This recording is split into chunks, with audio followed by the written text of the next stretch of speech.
Hospitals in China are showing on the front lines the ravages of the new wave of coronavirus affecting people of all ages, but is especially lethal to the elderly. A video posted on January 5th on YouTube and filmed at Xi'an Hospital in Shaanxi Province, China, shows many people being treated in the corridors by medical staff. The person who took the video commented, "The emergency department in Xi'an is coming to a standstill. Patients bring their own oxygen equipment to seek medical treatment. From the bathroom door, it is full of hospital beds, and the elderly are sitting in wheelchairs, queuing up to die. Many elderly people are dying. The real situation makes people cry. Those over 75 and with injuries basically can't escape. I saw 2 elderly die after rescue failed. The pressure on the staff is unimaginable. There is not enough equipment. Doctors and nurses can't do anything. Not enough oxygen ports and not enough beds." He also said, "The hallways are crowded and sick people are being cared for on the floor. The video footage shows that the patients are overwhelmingly elderly." Days earlier, Twitter Video China posted a video that called hospitals in Xi'an purgatories on earth, while recounting that medical resources have collapsed and that patients' relatives are on their knees begging for treatment. According to the video, funeral homes must wait 5 to 7 days to cremate people. Several hospitals are facing the same reality. A video exposes the terrible hospital situation. The same images are repeated. Long lines of people crowd the corridors of a hospital in Beijing. People in wheelchairs, on the floor, improvising beds with the chairs in the waiting room, all waiting to be attended by a group of nurses and doctors at the end of their strength. Outside near the entrance, there are dozens of patients on mobile stretchers, some with oxygen equipment and surrounded by family members. Medical personnel try to offer them some kind of care. The nurses look exhausted after long working days. From a hospital in China, one of them says while bursting into tears, "We've been working from 8 a.m. to 10 p.m. No time for a sip of water or a bite to eat. Endless jobs to do. When will these kinds of days end?" The hospital collapse also has repercussions for funeral homes.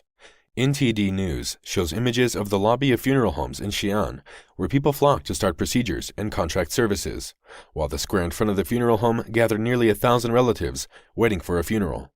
In another of the videos, dozens of people run desperately to get services at a funeral home in Suzhou. They had been waiting through the night until the following morning to offer their loved ones a chance for a dignified farewell. 1月8号，中共国家医保局宣称不会将辉瑞公司的抗中共病毒口服药帕西洛韦纳入医保，而谈判失败的原因是药物的报价高。但据悉，辉瑞在与中共谈判后，药价降幅高达62%，一盒为700元人民币。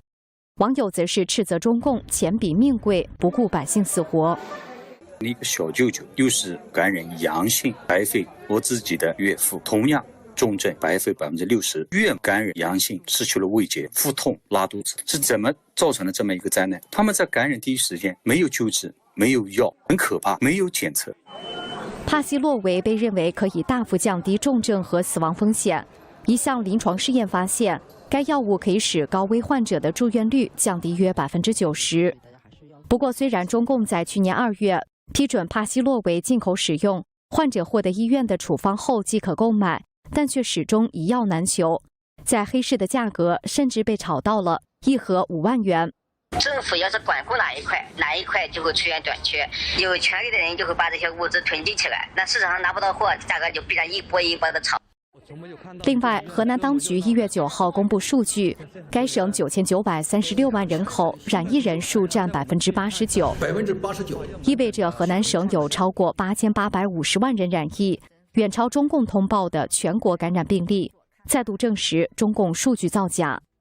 在人口118万的江苏省泰兴市，当地居民透露，死者众多，但在中共的掩盖下，真实死因被抹去，人们死得不明不白。我二舅26号、27号被感染之后是重症，29号就死亡。过去每一具尸体都有铁架子车可以拉，现在全是丢弃在地上，有死亡率很大很大，可以说是永远的一个谜，被死的无缘无故，连数字现在都不是了。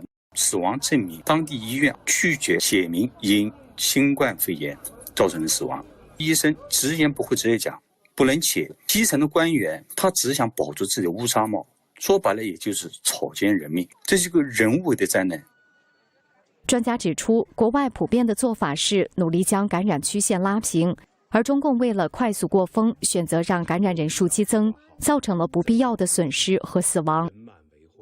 In the United States, you can sue for someone's wrongful death, or by allowing so many countless meaningless deaths, preventable death. The Chinese government can act quickly if it wants to. 如今中共大开国门，不少受够折磨的百姓抓紧逃离。在北京办理护照服务的出入境接待大厅外，再次出现大排长龙的景象。新唐人记者雨婷综合报道。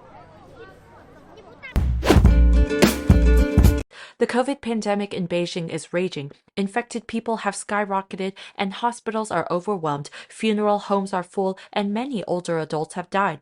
Many young people have also died from the virus. In addition, the cost of cremation has increased sharply.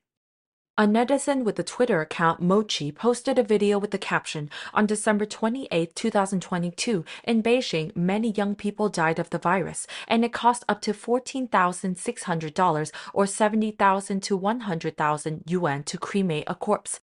The video has a group chat, and a commentator said, "Today there are two young people next to me. One was born in 1991, infected with COVID, and a high fever turned into myocarditis. No ambulance came to take him in time. He passed away, but cremation fees in Mintugu are about $14,600 or 100,000 yuan."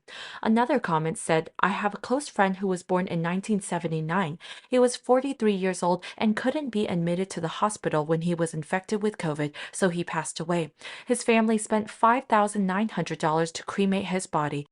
Rent for one night of storage was more than $2,100, and 2 nights was over $4,200. Cremation for $5,800.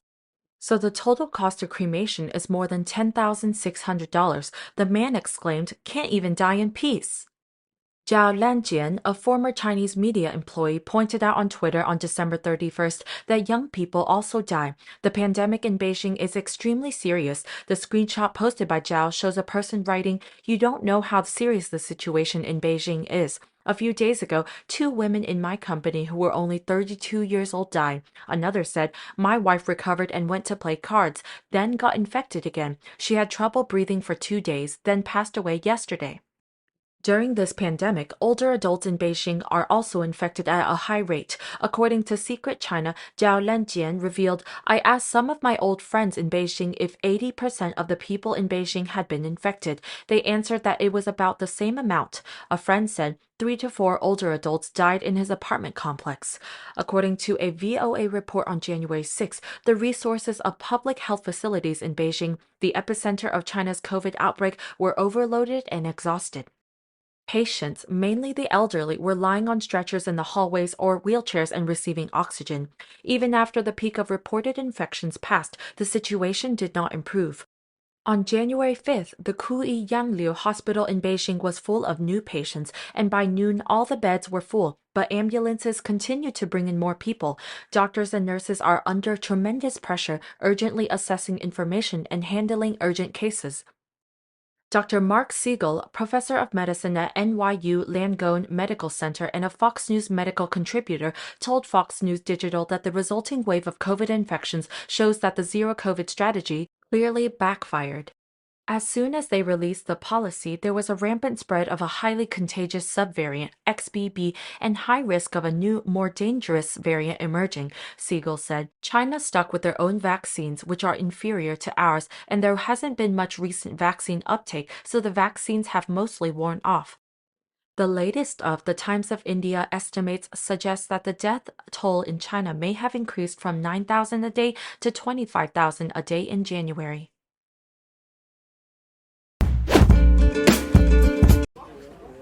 中国疫情大爆发，染疫人数激增，多地医院和殡仪馆人满为患。